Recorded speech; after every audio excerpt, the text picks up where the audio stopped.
이 시간 말씀의 제목은 열정을 십자가로 증명하라라는 제목을 가지고 같이 함께 하나님의 말씀을 나누도록 하겠습니다. 예수님은 지금 사람을 부르시고 계십니다. 그 부르심에 반응하라. 자, 부르심에 반응하십시오. 무엇으로요? 믿음으로. 할렐루야. 그 반응을 열정으로 증명하라. 할렐루야. 믿음으로 반응했다면 그 믿음의 반응을 열정으로 증명하셔야 됩니다. 그 믿음이 진짜인지 가짜인지. 그런데 그 열정은 무엇입니까? 뜨거운 주님을 향한 사랑의 열정으로 증명하셔야 돼요. 다른 열정으로 하시면 안 됩니다. 그 열정, 뜨거운 사랑의 열정을 이제 예수님께서 두 가지 모습으로 살아가라라고 말씀을 하셨습니다. 그래서 그 열정을 첫 번째로 포기로 증명하라라고 말씀하셨습니다.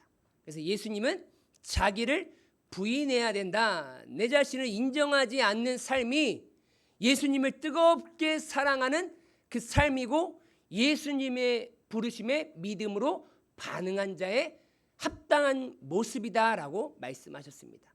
그 첫 번째 자기 부인은 어떤 부인이죠? 나는 의인이다라는 것을 부인하다라는 거예요. 그죠? 즉 나는 죄인임을 고백하라라는 사실입니다.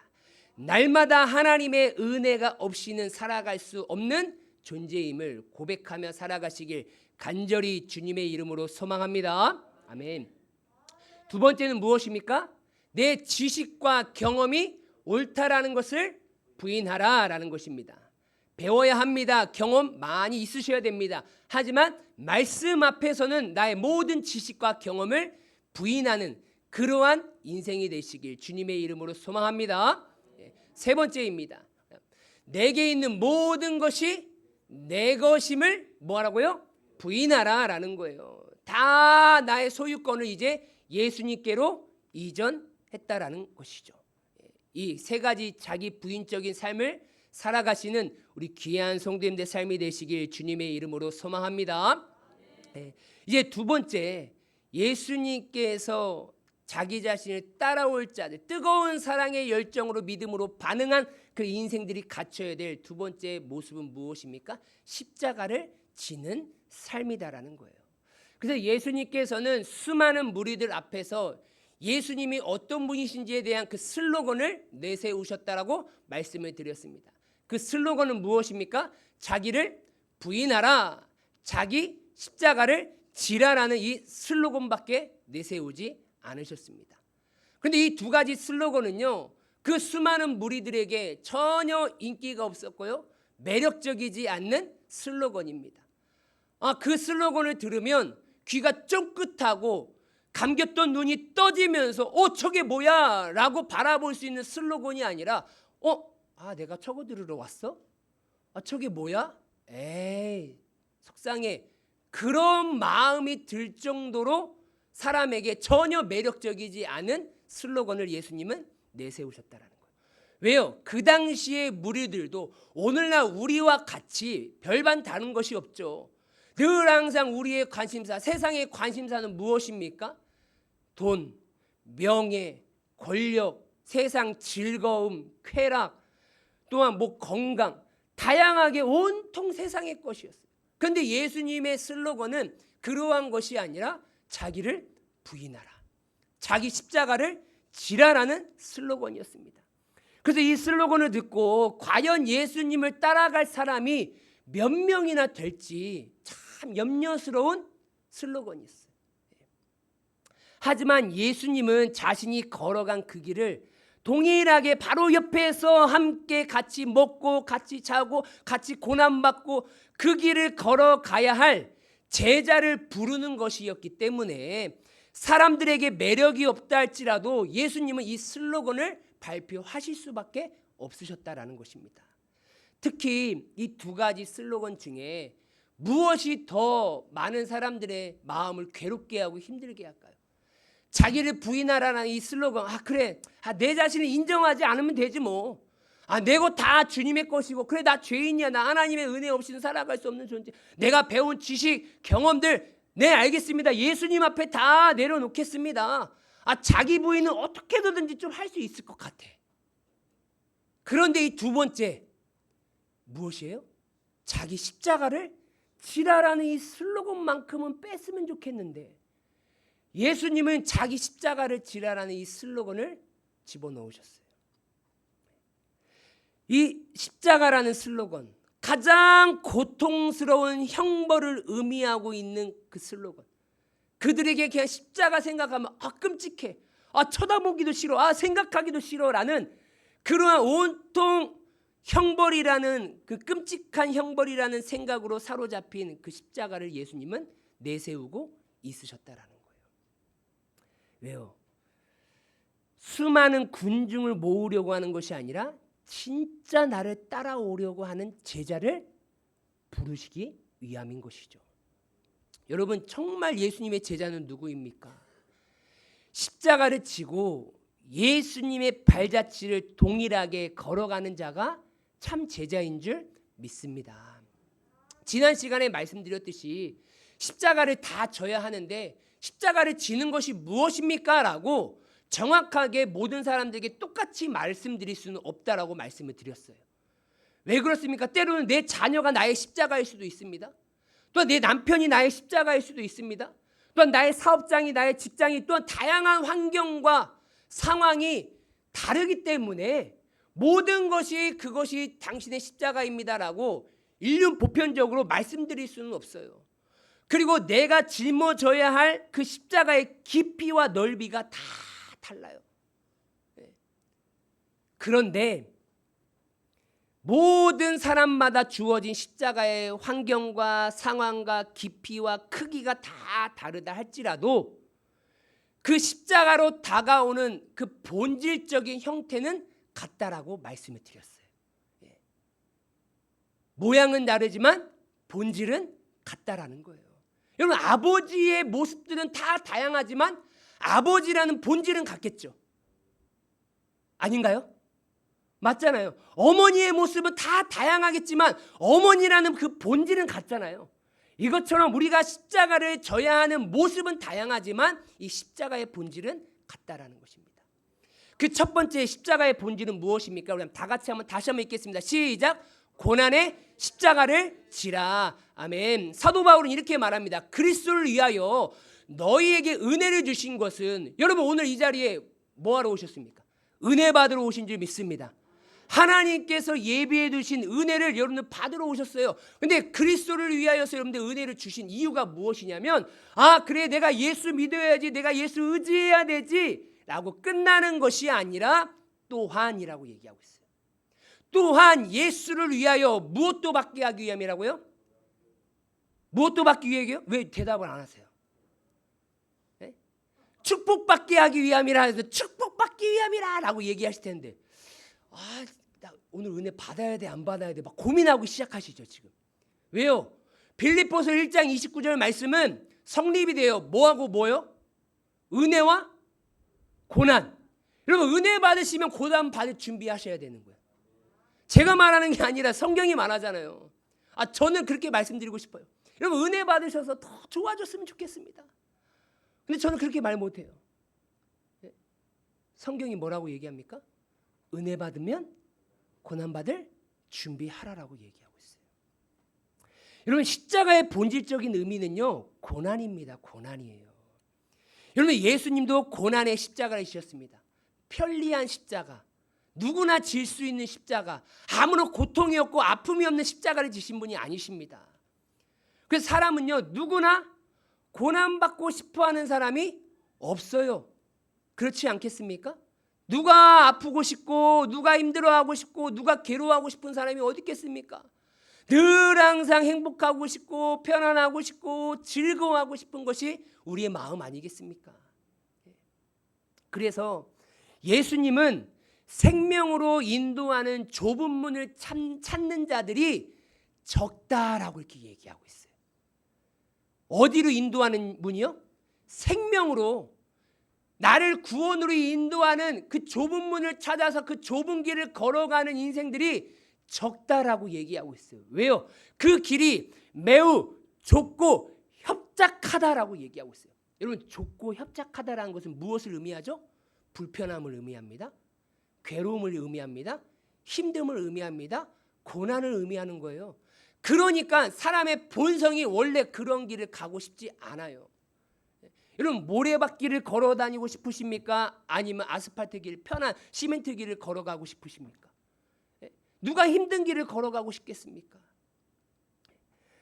그래서 오늘날에도 예수님을 찾는 자들이 갈수록 적어져요. 이거는 당연한 순리예요. 왜요? 성경 말씀대로 역사는 흘러가기 때문인 줄 믿습니다. 생명으로 인도하는 좁은 문을 찾는 자들이 적어져요. 그런데 다른 사람들은 안 가더라도 나는 그 생명으로 인도하는 그 좁은 문을 통과하여 좁은 길을 걸어가야 되는 줄 믿습니다. 내가 중요한 거죠. 내가 먼저 살아야 다른 사람은 살릴 수 있지 않겠습니까? 내가 넓은 길을 향하고 있는데 너는 좁은 길을 가. 그렇게 말할 수는 없잖아요.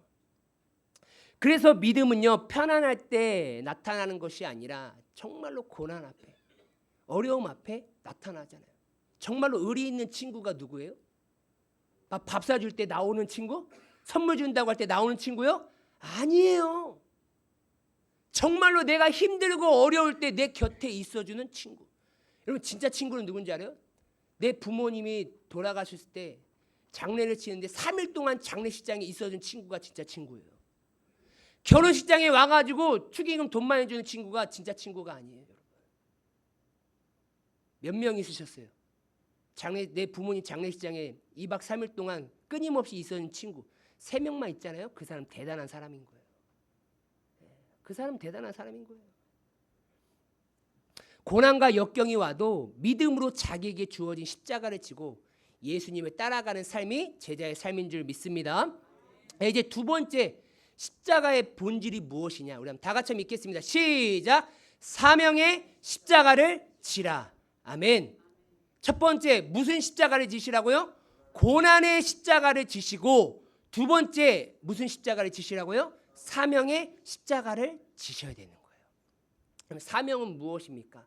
사명이라는 사전적 의미를 찾아보니까요, 이렇게 얘기했어요. 가장 기본적인 의미는 나에게 맡겨진 임무라는 거예요. 임무.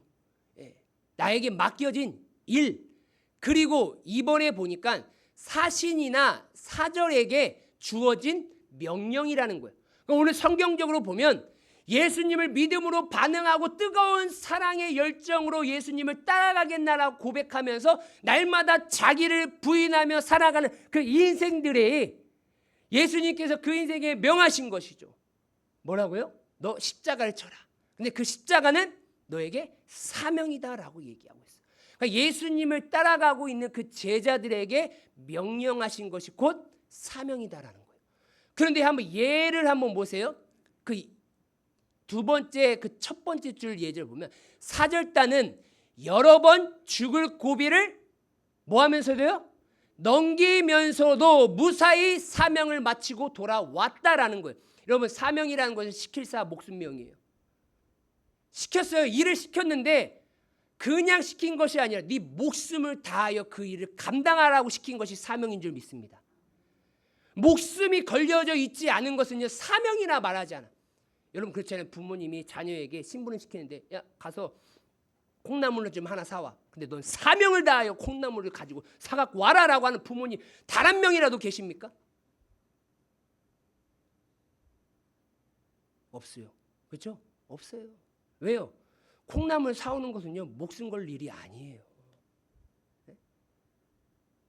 그런데 예수님께서 우리에게 주신 그 사명은 무엇이냐면요, 목숨을 걸고 해야 될 일이다라는 것입니다. 여러분, 교사의 사명은 무엇입니까? 학생을 가르치는 거예요. 뭘 걸고 학생을 가르쳐야 돼요? 내 목숨을 걸고 가르쳐야 돼요. 올바른 길로 내 제자가 갈 수 있도록 가르쳐야 되는 거예요. 그게 교사의 사명인 거예요. 여러분, 의사의 사명은 무엇입니까? 환자를 치료하는 거예요. 내 생명을 걸고 나에게 맡겨진 그 환자를 잘 치료하는 게 의사의 사명인 거예요. 여러분, 군인의 사명은 무엇입니까?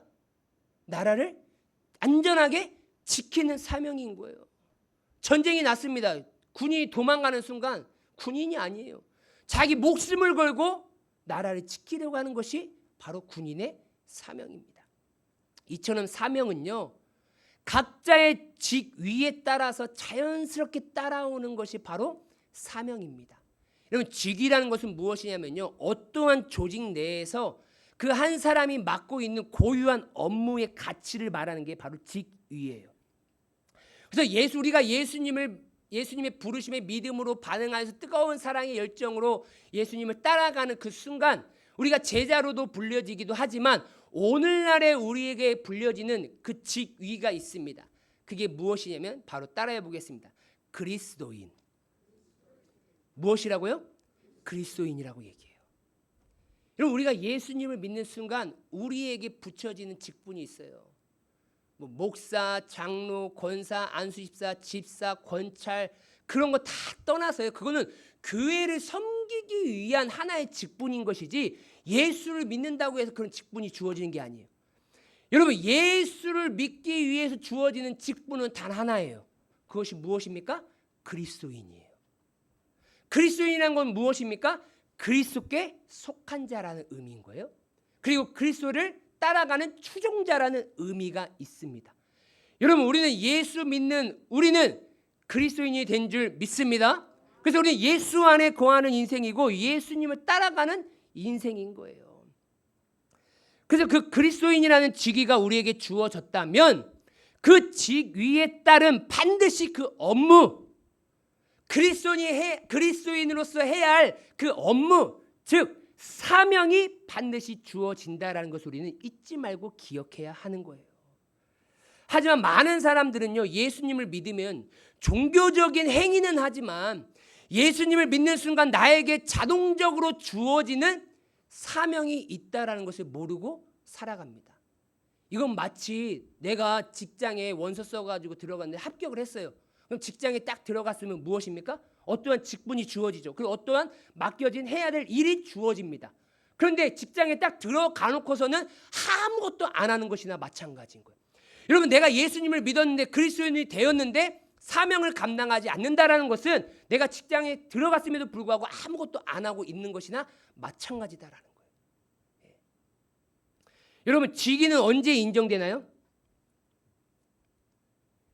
그 직위에 맞는 업무, 즉 사명을 감당할 때 인정이 되는 거예요. 여러분, 의사로서 언제 인정이 되는 거예요? 환자를 치료할 때 의사구나라고 인정이 되는 거예요. 근데 내가 경찰입니다. 그런데 저기 옆에서 누가 막 돈을 빼앗고 막 폭력이 일어나고 막 싸우는 거예요. 근데 내가 경찰임에도 불구하고 모른 척하고 지나가요. 근데 결국 그 사건이 발견이 됐어요. CCTV 보니까 경찰이었는데 왜 저 사람이 지금 폭력을 당하고 있고 잘못된 행동을 하고 있는데 가서 왜 경찰로서 그 일을 감당하지 않았습니까? 그게 딱 걸리는 순간 뭐가 해제가 돼요? 직위 해제가 되는 거예요. 왜요? 그가 마땅히 해야 될 그 일들을 하지 않았기 때문이라는 거예요. 여러분, 저는요 사회복지사예요. 안 믿으시네요? 저 매일 옵니다. 사회복지협회에서 제 메일로 늘 항상 와요. 저 사회복지사 2급 자격증이 있습니다. 그리고 저 요양보호사예요. 저 요양보호사 1급 자격증이 있어요. 네. 안 믿잖아요. 네, 안 믿어요. 제가 뭐 사회복지사, 요양보호사 자격증이 있는지도 다 모르시겠지만 여기 앉아 계신 모든 분들이 저를 사회복지사로, 요양보호사로 인정해 주시는 분은 단 한 분도 없어요. 네. 사회복지사나 요양보호사로 활동할 수 있는 자격증이 있다고 해서 주변 사람들이 그 사람을 인정해 주지 않는다라는 거예요, 여러분. 그 이유가 무엇입니까? 왜 여러분들이 저를 사회복지사로 인정하지 않아줘요? 저 자격증이 있는데? 왜 저를 요양보호사로 왜 인정해 주지 않습니까? 지금 제가 사회복지사로서의 임무, 요양복지사로서의 임무를 감당하고 있지 않기 때문이라는 거예요. 제가 사회복지사 일을 한다고 한다면 여러분 저를 사회복지사로 인정해 주시겠죠. 요양보호사로 제가 활동을 하고 있다라고 한다면 저를 인정해 주시겠죠. 그런데 그 임무를 하지 않고 있으면요, 아무리 어떠한 자격이 있고 또 어떠한 신분이 있다 할지라도요, 그 사람은요 절대 인정받을 수가 없다라는 거예요. 여러분은 예수 믿고 그리스도인이 되셨습니까? 그럼 여러분들은 하나님께로부터 먼저 그리스도인을 인정받으셔야 되고, 뿐만 아니라 주변 사람들에게 여러분들은 그리스도인이라고 인정받으셔야 돼요. 그렇게 하시려면 뭘 감당하셔야 돼요? 그리스도인으로서 마땅히 해야 될 그 임무, 사명을 감당하셔야 인정받은 줄 믿으시길 바랍니다. 여러분, 예수님께서 제자들을 부르신 목적이 있습니다. 그럼 예수님께서 왜 제자들을 부르실까요? 혼자 다니기 심심해서요? 그게 아닙니다. 예수님은요, 야 나를 따라와, 따라오는 것으로만 예수님은 부르시는 것이 아니에요. 나를 따라온 제자들에게 무엇을 주시려고 부르시는 거예요? 사명을 주시려고 부르셨다라는 거예요. 오늘날 우리를 예수 믿게 하신 이유가 무엇입니까? 오늘날 우리 주일날 지금 무더운 여름에 다른 뭐 얼마나 좋은 호텔 있고 리조트 있고 펜션 있는데 가지 아니하고 여러분들이 이 자리로 부르신 목적이 무엇이냐라는 거예요. 이 자리에 오게끔만 하기 위해서 하나님께서 은혜 주신 것입니까? 아니라는 거예요. 분명히 하나님께서 여러분들에게 사명을 허락해 주시기 위해서 이 자리로 부르신 줄 믿습니다. 여러분, 물고기를 잡고 있는 베드로를 부르시면서 예수님께서 말씀하셨어요. 나를 따라오너라 라고 얘기했어요. 그리고 나서 끝난 것이 아니라 그 베드로에게 예수님께서는 사명을 주셨어요. 너는 이제 물고기를 낚는 어부가 아니라 사람을 낚는 어부가 되리라. 아멘. 이제 그리스도인으로서 예수님을 따라오는 제자로서의 그 사명, 임무를 그에게 부여해 주신 것입니다. 참 훌륭하신 주의 복음을 위하여서 살아가다가 순교하시고 또한 다양한 고난과 어려움을 겪으신 선교사님들이 많이 있으십니다. 그런데 그 중에서 짐 엘리엇 선교사님이라고 저 오지에 가가지고 부족인들에게 창에 찔려서 칼에 맞아서 순교하신 그 짐 엘리엇 선교사님이 계십니다. 그 짐 엘리엇 선교사님께서 이러한 말씀을 남기셨습니다. 나의 사명은 이 세상에서 하나님의 발자국을 남기는 것이다. 아멘. 우리의 사명은 이 세상에서 하나님의 발자국을 남기는 것이 되길 주님의 이름으로 소망합니다.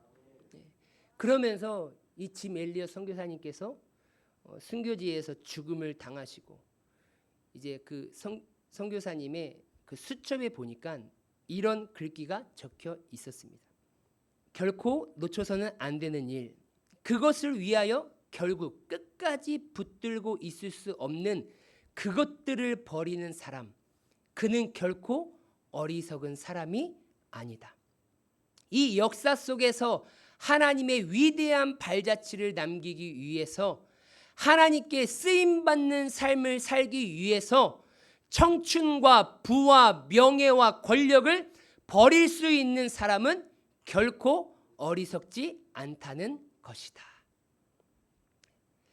그러면서 이렇게 마지막에 고백했습니다. 우리 한번 마지막 고백을 다 같이 한번 읽도록 하겠습니다. 시작. 주님, 오래 살기를 구하지 않습니다. 다만 주님을 위해서 내 삶이 불타기를 원합니다. 아멘. 이 짐 엘리엇 선교사님은요, 정말로 똑똑했습니다. 유능한 대학을 나왔어요. 미래가 창창합니다. 어디 기업을 넣든지 어디든지 다 들어갈 수 있는 상황이었어요. 그런데 그 모든 것들을 다 포기하고 하나님의 사명의 부르심을 받아 오지로 갑니다. 원주민을 복음 전하러 가요. 근데 그곳에서 하나님의 순교자적인 사명의 부르심을 받게 됩니다. 예수님은요, 자신을 따르는 모든 제자들을 사명자로 부르신 줄 믿습니다. 그 이유는 무엇이냐면요. 예수님도 이 땅에 오신 육신으로 오신 이유가 무엇이냐면요. 하나님께서 맡기신 그 사명을 감당하는 예수님도 사명자로 오셨기 때문이라는 거예요. 예수님이 하나님께로부터 받은 사명은요. 자신의 몸을 죄인들을 위하여서 대속하기 위해서 십자가에 못 박히시는 그 사명을 감당하시러 이 땅 가운데 육신의 몸으로 입고 오신 줄 믿습니다. 우리 한번 다 같이 읽도록 하겠습니다. 시작. 사람의 모양으로 나타나사 자기를 낮추시고 죽기까지 복종하셨으니 곧 십자가에 죽으심이라. 아멘. 죽기까지 뭐 하셨습니까? 사명 감당하셨어요. 그 사명이 무엇이었습니까? 십자가에 죽으심이다라는 거예요. 그래서 예수님은요, 그 십자가의 죽으심으로 말미암아 사명을 다 감당하시고 하나님께서 하늘에서 우리에게 예수님께 주신 그 뜻을 이 땅 가운데서 완전히 다 이루어 드림으로 말미암아 하나님께 영광 돌리는 그러한 삶을 사셨다라는 거예요. 여러분, 우리가 소요리 문답 제1문 1답을 다 아시죠? 사람의 제일 되는 목적이 무엇입니까? 하나님을 영화롭게 하며 영원토록 하나님을 즐거워하는 것이 우리의 창조 목적이죠. 그럼 우리의 삶도 하나님을 영광스럽게, 하나님을 영화스럽게 하는 삶을 우리가 살아가야 하는 것이죠. 그럼 우리가 살아가는 삶 속에서 무엇이 하나님을 영광스럽게 하는 삶일까? 이렇게 예배드리는 것도 그럴 수도 있겠고, 또한 세상에서 하나님의 뜻대로 살아가는 것일도 맞습니다. 그렇지만 예수님은 어떻게 하나님을 영화롭게 하고 하나님을 기쁘시게 해드릴 수 있는 것이 무엇인지를 예수님이 스스로 가르쳐 주셨습니다. 예수님이 이렇게 말씀하셨어요. 요한복음 17장 1절 말씀. 예수님께서 이 말씀을 하시고 눈을 들어 하늘을 우러러 이르시되 아버지여 때가 이르렀사오니 아들을 영화롭게 하사 아들로 아버지를 영화롭게 하게 하옵소서라고 이렇게 고백합니다. 여러분, 때가 이르렀대요. 무슨 때입니까? 드디어 아들로서 하나님을 영화롭게 할 수 있는 그 때가 이르렀다라는 거예요. 할렐루야? 할렐루야? 이해가 되시죠? 그런데 그거는 의미적인 것이고요. 지금 예수님께서 이 고백을 하시는 그 상황의 때는 무슨 때예요? 예수님께서 십자가에 못 박히실 때가 다가왔다라는 거예요. 그러면 예수님은 무엇으로 하나님을 영화롭게 할 수 있느냐? 지금 하나님 아버지, 저 하나님을 영화롭게 하고 싶습니다. 아버지를 영광스럽게 해드리고 싶어요. 그러니 저를 영화롭게 해주십시오. 영광스럽게 해주십시오. 그 때가 왔습니다. 하나님. 그럼 하나님 아버지를 영화스럽게 해드릴 수 있는 방법이 무엇이냐? 다 같이 믿겠습니다. 시작. 아버지께서 내게 하라고 주신 일을 내가 이루어 아버지를 이 세상에서 영화롭게 하였사오니. 아멘. 여러분, 하나님 아버지를 영화롭게 하실 수 있는 방법을 예수님께서 가르쳐 주셨어요. 하나님께서 하라고 주신 일을 내가 그냥 놔뒀다고요? 내가 그 일을 이루어 아버지를 이 세상에서 영화롭게 하셨으니. 할렐루야. 여러분, 분명히 예수님은요, 이 땅 가운데 사명을 받고 오셨고 하늘 아버지께서 하나님께서 예수님께서 그 사명을 이 땅에서 이루어 드릴 때야 비로소 하나님을 영화롭게 해드릴 수 있었다라고 고백을 합니다. 여러분, 오늘날 우리가 살아가면서 하나님을 영화롭게 해드릴 수 있는 것이 무엇입니까?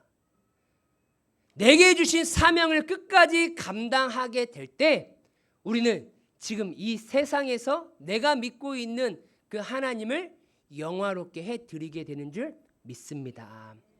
그리고 예수님은요, 자신을 따라오는 제자들을 위하여서 하나님 앞에 간절히 기도하고 있어요. 뭐라고 기도하냐면요, 내가 그들과 함께 있을 때에 내게 주신 아버지의 이름으로 그들을 보존시키고 지키었나이다. 그러니까 지금 제자들 있잖아요.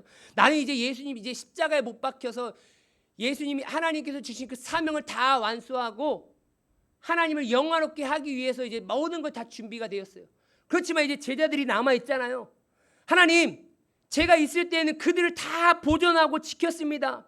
그 중에 하나도 멸망하지 않고 다만 멸망의 자식뿐이오니 이는 성경을 응하게 함이니이다 라고 얘기하고 있어요. 그러면서 13절에 지금 내가 아버지께로 갑니다. 이제 내가 세상에서 이 말을 하옵는 것은 정말로 여러분, 예수님이 십자가에 못 박히실 때 마음이 어떠셨을 것 같아요? 막 괴로웠을 것 같아요? 힘들었을 것 같아요? 아니에요. 성경에 보니까 내 기쁨이 뭐라고요? 지금 십자가를 지고 사명을 감당하러 가고 있으신데 그 심령 안에 뭐가 충만하다고요? 기쁨이 충만한 거예요. 내 기쁨을 제자들 안에 충만히 가지게 하려 함이니이다. 하나님, 내 안에 있는 이 사명을 감당하는 그 기쁨의 충만이 나를 따라오고 있고 나의 발자취를 따라가야 할 그 제자들에게도 동일하게 하나님 주십시오. 그 은혜의 기쁨을 그들에게도 흘려보내주십시오. 내가 아버지의 말씀을 그들에게 주었사오매 세상이 그들을 미워하여 싸우니 이는 내가 세상에 속하지 아니함같이 그들도 세상에 속하지 아니함으로 인함이니이다. 지금 무엇입니까? 예수님은 제자들을 하나님의 말씀으로 가르쳤어요. 그러니까 제자들은 말씀을 따라 살아가기 시작하니까 세상이 뭐하기 시작합니까? 미워하기 시작해요. 여러분, 우리가 말씀 따라가잖아요. 세상이 반드시 미워합니다. 뭐 한다고요? 미워한다고요. 이 세상 공중권세 잡은 사탄 마귀가 우리를 미워한다고요. 왜 미워합니까? 예수님이 세상에 속하지 아니함 같이 제자들도 세상에 속하지 아니함 때문에 지금 그들이 미움받고 있어요. 하나님, 제가 간절히 비옵는 것은 제자들을 세상에서 지금 데려가시기를 위함이 아닙니다. 이들이 미움받고 고통받는 거 괴로우니까요, 하나님 데려가 주세요, 그 기도하는 게 아니에요. 다만 뭐 하기 위함이라고요? 악에 빠지지 않게 그들을 좀 지켜주십시오. 보존하여 주십시오. 제자들이 이 땅에서 해야 될 지금 사명이 있고요. 이들에게 내가 준 그 사명을 감당하는 데 있어서 이들이 악에 빠지지 않도록 하나님, 이들 좀 지켜주십시오. 지금 예수님은 십자가에 못 박혀 이제 죽으셔야 되고 제자들을 위하여서 하나님 앞에 기도하고 계시는 거예요. 내가 세상에 속하지 아니함 같이 그들도 세상에 속하지 아니하여 싸움나이다. 그러니까 악에 빠지지 않는다라는 것은 무엇을 의미하냐면요, 세상에 속하지 않게 해달라고 지금 간절히 원하고 있는 거예요. 여러분, 제가 서두에 말씀드렸죠. 내가 예수를 믿고 뜨거운 사랑의 열정으로 반응하면 우리의 직위가 주어진다고요. 그게 무엇이라고요? 그리스도인이라고요. 그리스도인의 의미가 무엇이라고요? 그리스도께 속한 자. 어디에 속한 자라고요? 예수님께 속한 자라는 게 그리스도인이에요. 그러니까 우리는 세상에 속하지 아니하고 예수님께 속한 자로서, 하나님께 속한 자로서 하나님, 내 사랑하는 자녀, 제자들 좀 지켜주십시오. 그들이 악으로 달려가지 않게 도와주십시오. 여러분, 우리가 악 생각하면 꼭 나쁜 도덕적인, 크고 흉악한 도덕적인 것만 생각해요.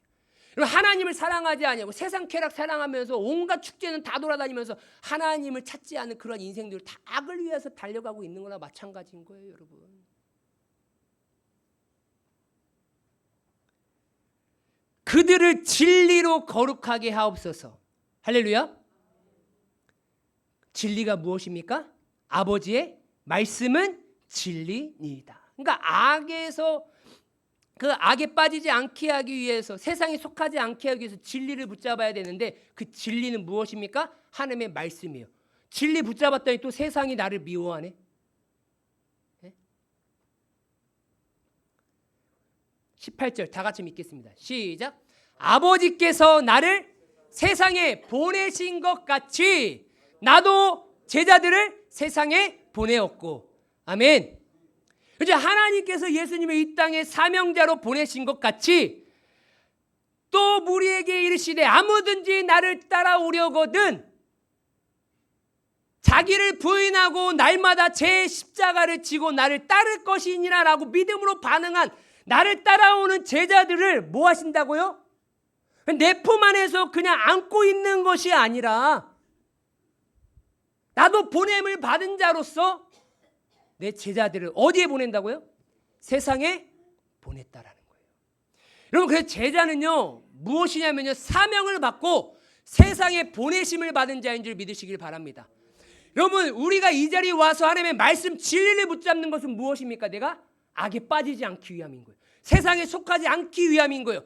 그래서 여러분들 세상에 나가시는 이유는 무엇이냐면요, 내 사명을 세상에서 감당하기 위함이라는 거예요. 이 세상에서 내가 아버지를 영화롭게 하고 영광스럽게 하기 위한 것은 무엇이냐면, 나에게 맡겨진 그 사명을 내가 감당할 때 비로소 하나님을 영화롭게 하는 거예요.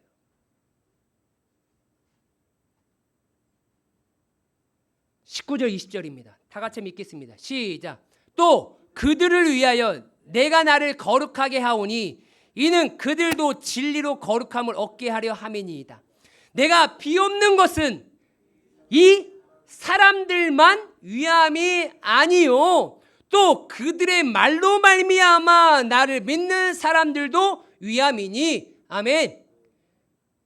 예수님이요 한정을 지은 게 아니에요. 내 제자로 끝낸 게 아닙니다. 이들이 이제 가서 사명자로 살아가면서 예수는 그리스도입니다라고 복음을 전하는데, 그 또한 복음을 믿고 따라오면서 자기를 부인하고 자기 십자가를 지고 살아가는 수많은 사람들도 위함입니다라는 거예요. 그러니까 그들도 어디에 보내기 위함인 거예요? 세상에 사명자로 보내기 위함이다라는 거예요. 예수님은 제자를 부르시는 정확한 목적이 있으셨어요. 그게 무엇이냐면요, 예수님 따라다니면서 예수님의 능력을 얻으면서 호화호식하고 부유함을 누리기 위해서만 아니에요. 그게 아닙니다, 여러분. 우리가 예수님 잘 믿으셔야 돼요. 예수님께서 우리를 부르신 목적은 세상에 보내고자 하시는 것입니다. 그래서 교회는요, 교회 안에서만 머물리는 것이 아니라 교회를 벗어나 우리는 세상으로 나아가야 하는 거예요. 그래서 세상의 빛이고 우리는 세상의 소금이지, 교회 당의 빛이고 교회 당의 소금이 아니에요, 여러분. 예수님의 부르심에 믿음으로 반응한 사람은요, 자기에게 주어진 사명을 가지고 세상에 보내심을 받은 자인 줄 믿습니다. 사도 바울은요, 자기에게 맡겨주신 그 사명을 감당하며 끝까지 살아갔습니다. 그러면서 이렇게 고백하죠. 나의 달려갈 길과 주 예수께 받은 사명 곧 하나님의 은혜의 복음을 증언하는 일을 마치려 하면은 나의 생명조차 조금도 귀한 것으로 여기지 아니하노라. 아멘. 사도 바울은요, 자기에게 맡겨진 그 사명을 감당하는데 목숨을 거는 인생이었습니다. 일을 한 게 아니에요. 사명을 감당한 거죠. 근데 이 믿음의 고백이 여러분 어떤 상황에서 한 고백인지 아십니까? 그 사도행전 20장 23절에 보면 이렇게 얘기하고 있어요. 오직 성령이 각 성에서 내게 증언하여 결박과 환난이 나를 기다린다 하시나라고 이렇게 얘기하고 있어요. 그러니까 지금 사도 바울이 3차 전도 여행을 하고 있습니다. 지금 고린도에서 3개월 동안 머물고 있다가 이제 최종적인 목적지인 예루살렘으로 가려고 하는 상황인 거예요. 그래서 선교를 하면서 지금 예루살렘 교회가 많이 힘들다라는 소식이 들어서 선교 헌금을 다 받았습니다. 그래서 그 선교 헌금을 받은 걸 가지고 예루살렘에 전달해야 되는 사명이 지금 사도 바울 가운데 있는 거예요. 그런데 지금 선교 사역을 하다 보면 말씀 안에 진리를 붙잡으면 세상이 그를 좋아하더라? 뭐 하더라고요? 미워하겠죠. 그러니까 복음을 붙들고 복음을 전하는 사도 바울을 미워하는 사람이 얼마나 많은지, 사도 바울을 죽이려고 하는 사람이 얼마나 많은지, 암살자들이 많은 거예요. 그 배를 타고 가야 되는데 배를 타지 못하고 육로로 다시금 막 돌아가기 시작합니다. 그리고 나서 이제 에베소에 들려서 정말로 자신의 선교 사역을 도와줬던 그 에베소의 장로들을 만나서 그 사랑을 전하고 싶고 감사의 표현을 하고 싶은데 만날 수 있는 상황이 안 되는 거예요. 그래서 밀레도라는 그 섬에서 지금 사도 바울을 그 에베소 장로들이 다 기다리고 있는 거예요.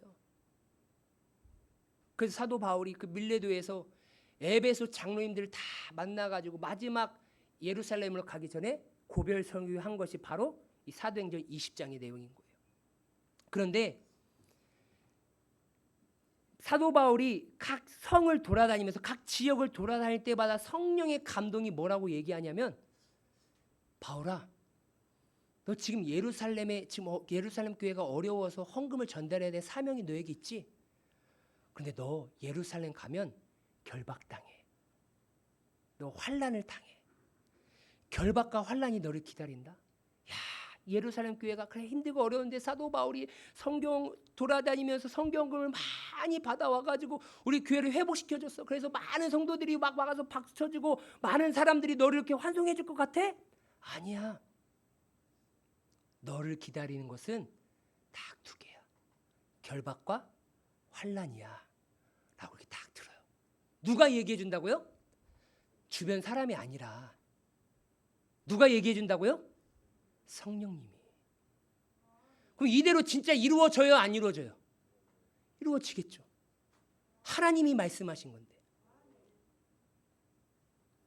그런데 뭐라고 고백한 거예요? 그런 상황 가운데 나의 달려갈 길과 주 예수께 받은 사명, 곧 은혜의 복음을 증언하는 일을 마치려 하면은 나의 생명조차 조금도 귀한 것으로 여기지 아니하노라라고 고백했다니까요. 여러분, 이 고백이 쉬운 고백인지 아십니까? 여러분, 내가 그곳에 가면 나를 붙잡힐 거 아는데 당당하게 기쁨으로 감사함으로 가실 수 있으신 분 계십니까? 쉽지 않은 일입니다. 정말 어려운 일이에요. 그런데 사도 바울은 조금도 망설이지 않고 그 사명을 감당하러 나아갔습니다. 그래서 우리는 반드시 나에게 주어진 사명을 감당하고 여러분들 사셔야 돼요. 여러분, 신앙생활은요, 누구 어떤 사람을 위해서 하는 거 아니에요. 여러분, 착각하면 안 돼요. 예배 여러분들 누구 사람을 위해서 드리시나요? 봉사, 헌신, 헌금 사람을 위해서 드리시나요? 아니에요. 다 하나님을 위한 거예요. 하나님이 나에게 맡겨주신 그 사명을 감당하기 위해서 내가 내 몸도 드리고 내 시간도 드리고 내 물질도 드리고 나의 모든 것을 다 드리는 것이죠.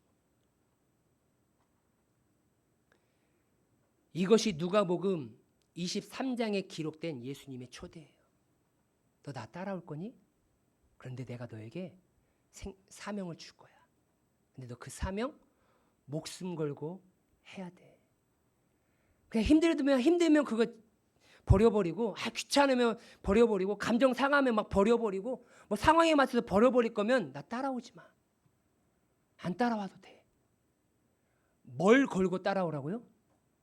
생명 걸고, 목숨 걸고 그 일을 감당하려면 나 따라와라.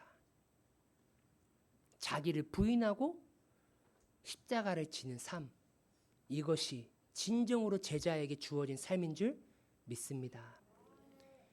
근데 하지만 누가복음 9장 24절에 놀라운 반전이 우리를 기다리고 있어요. 그럼 다 같이 읽겠습니다. 시작. 누구든지 제 목숨을 구원하고자 하면 잃을 것이요, 누구든지 나를 위하여 제 목숨을 잃으면 구원하리라. 아멘. 나를 따르라라고 얘기하면서 예수님께서 그 뒤에 희망의 그 자기를 부인하고 자기 십자가를 지고 가려고 하는 그 제자들의 마음 가운데 새 힘을 불어넣어줘요. 야, 누구든지 제 목숨을 구원하고자 하면 잃을 것이요. 그러니까 자기를 위해서 살아가는 사람은요, 다 잃어버린대요. 그런데 누구든지 누구를 위해서요? 예수님을 위해서. 할렐루야. 예수님을 위해서 내 목숨을 잃으면 그 사람이 구원을 얻는다라는 거예요. 그래서 예수님은요, 우리에게 십자가를 지게 하는 것은요, 그러니까 십자가를 지다가 막 미움받고 고난 당하고 고통을 겪으며 살다가 죽으라는 의미가 아니에요, 여러분. 예수님은 우리를 사랑하시는 분인 줄 믿습니다. 예?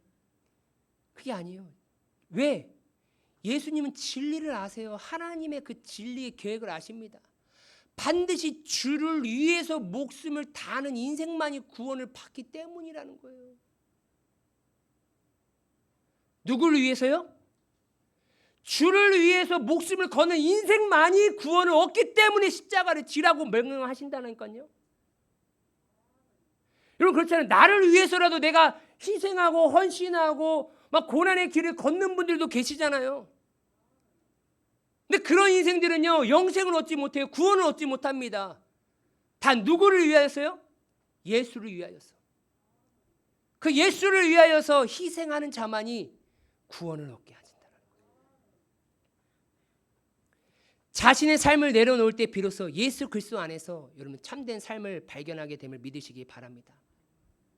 예수님은 영생을 얻는 원리인 십자가를 슬로건으로 내세우셔가지고 많은 사람들을 초청하고 있는 거예요. 근데 세상 사람들에게는요, 그게 황당무계한 소리로 들릴 뿐이에요. 야, 어떻게 십자가를 지는데 구원을 얻어? 그럼 말도 안 되는 소리지. 그래서 사도 바울은 이렇게 얘기합니다. 우리 다 같이 한번 고백하겠습니다. 시작. 십자가의 도가 멸망하는 자에게는 미련한 것이요, 구원을 받는 우리에게는 하나님의 능력이라. 아멘. 제가 영어를 펴었어요. being saved. 현재형인 거예요. 그러니까 구원을 받았던 우리에게는 아닙니다. 지금 구원을 받는 현재 진행형인 거예요. 그렇게 믿음을 가지고 살아가고 있는 그 인생들에게는 십자가의 능력이 하나님의 능력으로 다가오게 되는 줄 믿으시길 바랍니다. 지금 구원을 받아 누리는 인생들에게는요, 십자가는요, 능력이에요. 고난, 고통이 아닙니다. 형벌이 아니에요. 그래서 우리는 이렇게 고백하기 원합니다. 제가 검은 글씨를 읽으면 여러분들이 믿음으로 빨간 글씨를 선포해 주시길 바랍니다. 패배를 상징하던 십자가, 좌절과 고통을 상징하던 십자가, 죽음을 상징하던 십자가. 아멘. 여러분, 이러한 능력으로 여러분들이 십자가가 다가오길 주님의 이름으로 소망합니다. 날마다 성령이 주시는 힘으로 예수님을 뜨거운 사랑의 열정으로 따라가시고 우리에게 맡겨주신 그 사명, 자기 부인하고 자기 십자가를 지고 감당하시면서 나에게 맡겨주신 그 직위 해제당하지 않도록 그리스도인이라는 그 정말로 가장 아름다운 직위, 아름다운 이름, 이것이 빼앗기지 아니하도록 나에게 맡겨주신 사명, 힘들 수 있습니다. 아니요, 힘들어요. 어렵습니다. 괴롭습니다. 고통스럽습니다. 그렇지만 끝까지 견디는 자가 구원을 얻으리라. 아멘. 끝까지 승리하셔서 하나님의 영광스러운 그 하나님의 나라에 참여하는 우리 귀한 성도님들 되시기 주님의 이름으로 소망합니다.